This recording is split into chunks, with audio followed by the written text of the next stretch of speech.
Think about the last time you woke up after what should have been a full night's sleep. You were in bed for 7, maybe even 8 hours. Yet before your feet touched the floor, something already felt off. Your neck was stiff. Your mind felt cloudy. Your energy wasn't there. You reached for coffee, convinced you simply didn't sleep well. But what if the problem wasn't how long you slept? What if it was what your body experienced while you were asleep? Here's something that surprised researchers studying healthy aging. Two people can go to bed at the same time, sleep the exact same number of hours, and wake up feeling completely different. One starts the day energized, while the other spends the entire morning trying to catch up. The difference isn't always age. It isn't always medication. And surprisingly, it isn't always the mattress.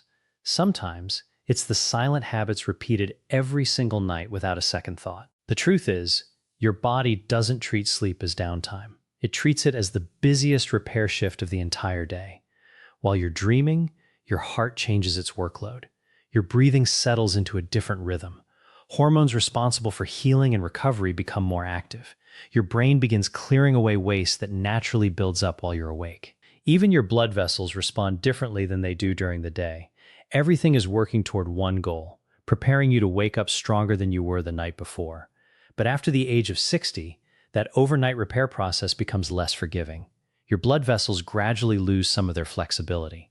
Your muscles recover more slowly. Your joints become less adaptable. Your body can still repair itself remarkably well, but it no longer has the same margin for error it had 30 years ago. That's why habits that never bothered you at 40 can quietly start affecting how you feel at 70. The challenging part is that these changes happen so gradually that most people never notice them. Instead, they blame aging. I guess this is just what getting older feels like. I don't bounce back like I used to. I suppose everyone my age wakes up tired. Maybe. But maybe not. Researchers continue discovering that many morning complaints people accept as normal aging may actually be connected to the way their bodies recover overnight. And that's encouraging news, because unlike your age, many of those habits can be changed starting tonight. In today's video, we're going to explore 6 surprisingly common bedtime mistakes that many adults make without realizing they may be working against their own recovery. Some involve your sleeping position. Others have nothing to do with posture at all. In fact, one of them happens before your head even touches the pillow. We'll also look at several simple adjustments that could help your heart, your brain, and your circulation recover more efficiently while you sleep. These aren't expensive gadgets or trendy internet hacks. They're practical habits supported by what sleep researchers have learned over the years. Before we get into the first one, I'd love to know something about you. When do you usually feel your best? Is it within the first hour after waking up, sometime in the afternoon, or do you only start feeling like yourself later in the evening? Share your answer in the comments. It's fascinating how different everyone's daily rhythm can be, and your experience might sound very familiar to someone else watching. Now let's begin with something that almost nobody associates with sleep quality: your bedtime schedule. Not how many hours you sleep, not whether you nap, simply the time you go to bed. Imagine trying to catch a train that leaves at a different time every single day. Monday, it's at 9. Tuesday, it's at 11. Wednesday, it's at 10:30. Eventually, you'd spend more time adjusting than actually traveling. Your brain works in a surprisingly similar way. Deep inside your body is an internal clock that loves consistency. It helps regulate when you feel alert, when you become sleepy, when hormones are released, and when many of your overnight repair processes begin. When bedtime constantly changes, your internal clock has to keep adjusting. One late night may not seem important. Neither does another one a few days later. But over weeks and months, that irregular pattern can make it harder for your body to settle into the deepest stages of sleep where much of your physical recovery takes place. That's why someone who sleeps 7 hours on a consistent schedule may sometimes wake feeling more refreshed than someone spending 8 or 9 unpredictable hours in bed. Your body values rhythm almost as much as duration. If your lifestyle allows it, try choosing a bedtime that stays within roughly the same window each night. It doesn't have to be perfect. Life happens. But giving your internal clock something predictable to work with can make a meaningful difference over time. Now here's another habit that's becoming incredibly common, yet very few people connect it to how they feel the next morning. Using your phone right before bed. It seems harmless. You answer a few messages, watch one short video, read the news, scroll social media for just 5 minutes. Then suddenly it's 30. The issue isn't simply the time you spend looking at the screen. It's what that bright light tells your brain. Your brain doesn't recognize smartphones. It recognizes light. And light has always meant one thing throughout human history: stay awake. Even if your eyes feel tired, your brain may delay the natural signals that prepare your body for deep, restorative sleep. You eventually fall asleep, but your body's transition into its deepest recovery stages may not be as smooth as it could have been.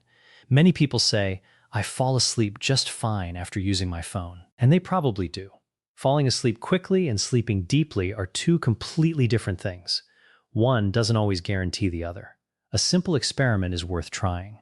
For 1 week, leave your phone outside the bedroom or put it away at least 30 minutes before bed. Replace those last few minutes with something calmer: a printed book, soft music, gentle stretching, or simply sitting quietly while your mind slows down naturally. You may be surprised that the difference isn't how fast you fall asleep. It's how you feel when you wake up. And that brings us to a mistake that's even more surprising, because millions of people believe they're actually helping themselves by doing it. In reality, it may be placing unnecessary stress on one of the most important parts of the body while they sleep. We'll talk about that next. That habit is sleeping with too much support under your head. It sounds strange, doesn't it? After all, pillows are supposed to make us more comfortable. And they do, up to a point. Many people start with one pillow, then add another because of neck pain. Later, they add a third to help with acid reflux, snoring, or congestion.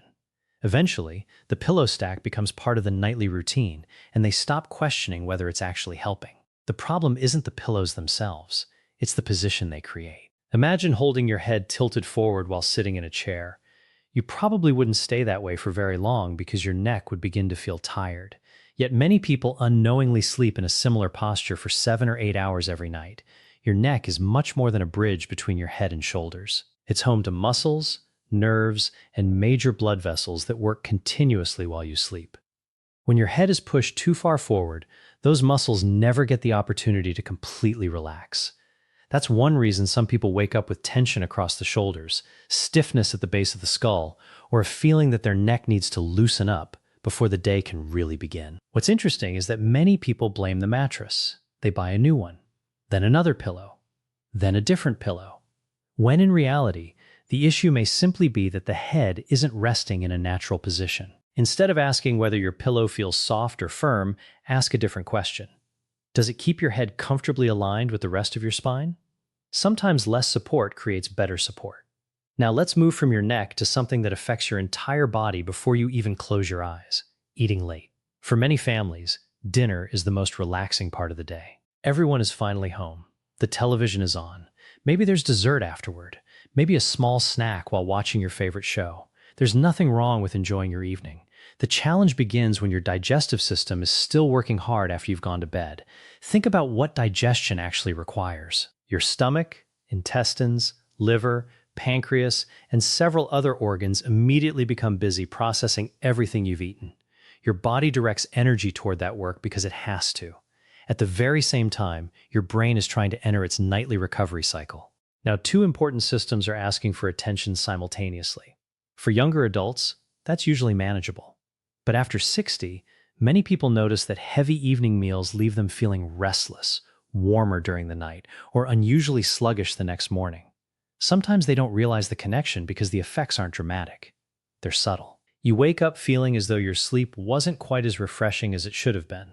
One simple adjustment many people find helpful is finishing dinner a little earlier whenever possible. Even allowing 2 or 3 hours between your final meal and bedtime gives your body more opportunity to begin digestion before your head reaches the pillow. And if you enjoy taking an easy evening stroll around the neighborhood, that's even better. Not to burn calories, not to exercise, just to help your body transition naturally from eating to resting. Now here's something that surprises almost everyone. Some of the biggest interruptions to healthy sleep don't come from what you do. They come from what you never notice. Tiny awakenings. You may have absolutely no memory of them. You don't sit up. You don't check the clock. You don't even open your eyes completely. Yet your brain briefly shifts out of deep sleep before settling back down again. A loud truck outside. The bedroom becoming too warm. A pet moving across the bed. A phone vibrating on the nightstand.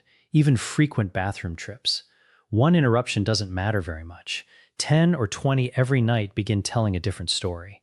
Imagine reading your favorite novel while someone tapped your shoulder every few minutes. Eventually, you'd lose the flow of the story.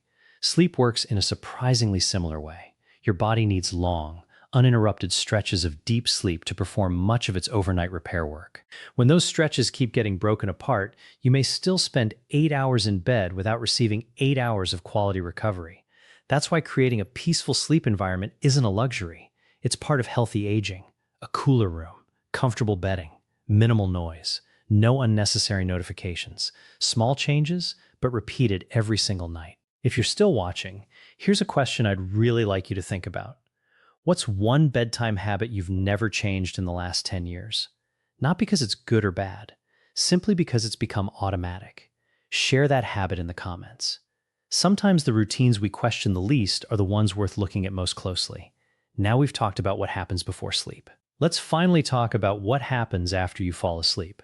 Because one sleeping position that's incredibly popular may be quietly placing your body under more strain than you realize. And if you've slept that way for decades, what you're about to hear may completely change the way you think about bedtime. If I asked 100 people how they usually sleep, I'd probably hear the same answer again and again. Whatever feels comfortable. And honestly, that makes perfect sense. Comfort is usually the only thing we think about when choosing a sleeping position. But your body doesn't judge a position by comfort alone. It also responds to alignment, breathing, circulation, and the amount of pressure placed on different joints while you remain completely still for hours. That's why one position can feel wonderful when you first fall asleep, yet leave you feeling sore or unusually tired the next morning. Let's start with stomach sleeping. For many people, this habit began decades ago. Maybe it helped them fall asleep faster as a child, and over the years, it simply became automatic. The moment they climb into bed, their body naturally rolls into the same position without a second thought. The problem isn't that sleeping on your stomach is immediately dangerous. The problem is what happens over time. To breathe, your head has to stay turned to one side. Your neck remains twisted for most of the night, while one shoulder often carries more pressure than the other. Imagine holding your head turned toward one shoulder while watching television for 3 hours. Before long, your neck would be asking for a break. During sleep, however, your body doesn't always make those adjustments because you're unconscious. Night after night, year after year, that repeated posture can contribute to waking with stiffness, tight muscles, or discomfort that many people simply accept as part of getting older. There's another reason this position deserves attention. When the front of your body presses into the mattress, your chest doesn't always expand as freely with each breath.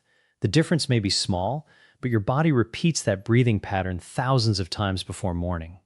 One night probably won't matter. 10 years might. If you're someone who has slept this way your entire life, don't try to force an immediate change tonight. Your body has spent years learning this habit.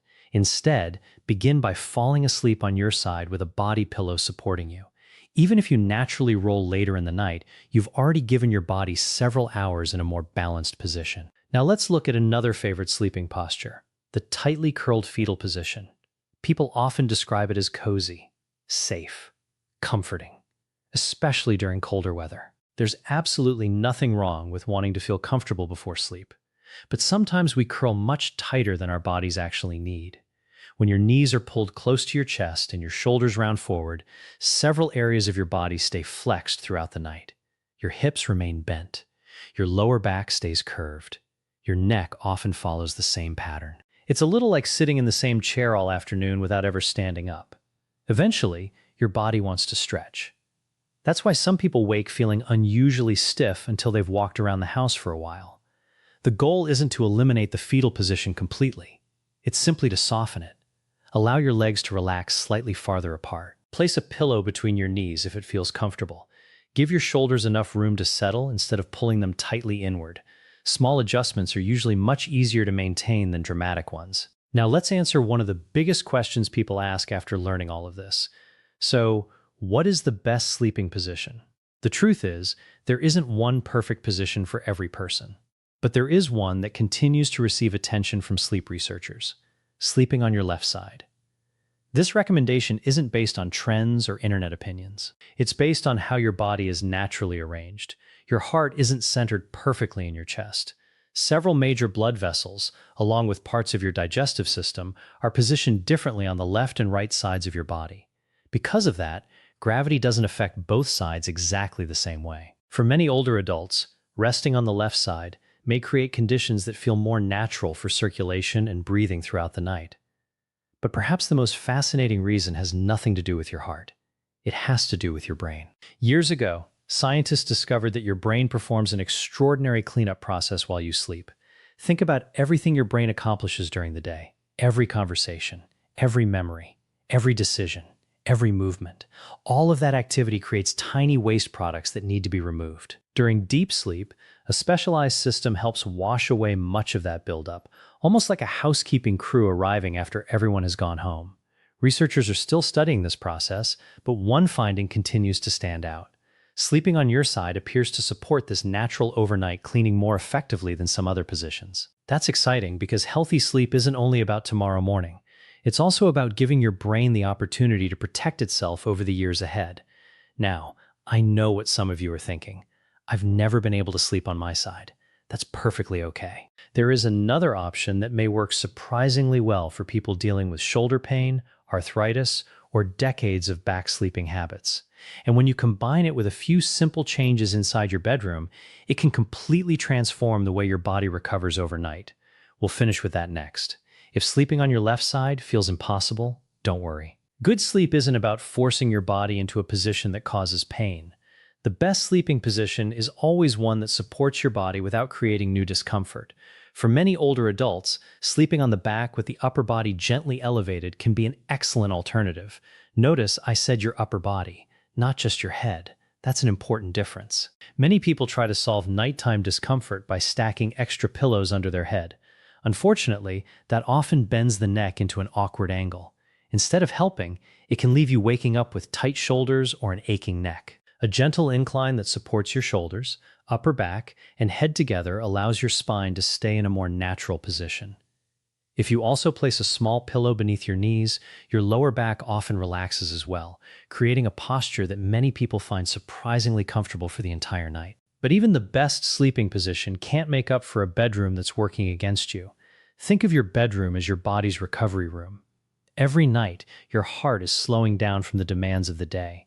Your muscles are repairing tiny amounts of wear and tear. Your brain is organizing memories, balancing hormones, and preparing you for tomorrow. Your environment should help that process, not interrupt it. Let's begin with temperature. Have you ever fallen asleep easily, only to wake up in the middle of the night feeling too warm? That's because your body naturally lowers its core temperature as it prepares for deep sleep.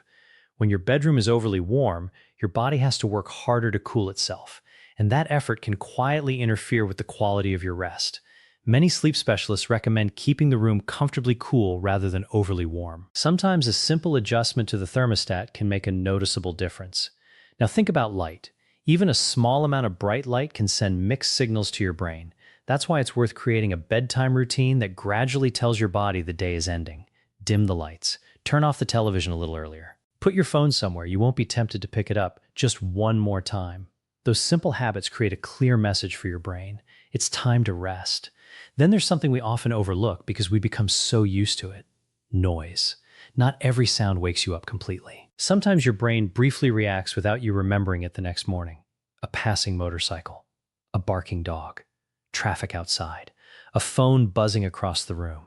Each interruption may last only a few seconds, but dozens of those tiny disturbances can quietly reduce the amount of deep sleep you receive. If outside noise is common where you live, consider using a fan, white noise machine, or earplugs if they're comfortable for you. Now here's one final suggestion that many people find surprisingly helpful. Stop measuring your sleep only by the number of hours you spend in bed. Instead, pay attention to how you actually feel. Ask yourself, did I wake up with energy? Was my mind clear this morning? Did I feel ready to start my day? Or did I spend the first 2 hours simply trying to wake up? Those answers often tell a much more important story than the clock beside your bed. And if you regularly wake up gasping for air, experience loud snoring, morning headaches that happen several times a week, or overwhelming daytime fatigue despite sleeping through the night, don't brush those symptoms aside. They're worth discussing with your healthcare provider because they could point to sleep-related conditions that deserve professional evaluation. Before we finish, I want you to remember one simple idea. Healthy aging rarely depends on one big decision. It usually comes from hundreds of small decisions repeated consistently. Going to bed at a regular time, keeping your bedroom peaceful, choosing a sleeping position that supports your body, avoiding heavy meals too close to bedtime, giving yourself time to truly unwind before your head reaches the pillow. None of those habits sound dramatic, but together, they create an environment where your body has the best chance to do what it was designed to do every single night: repair, recover, restore. So tonight, don't try to change all 6 habits. Choose one. Just one. Practice it for the next 7 nights and pay attention to how you feel each morning. Small improvements are easier to maintain.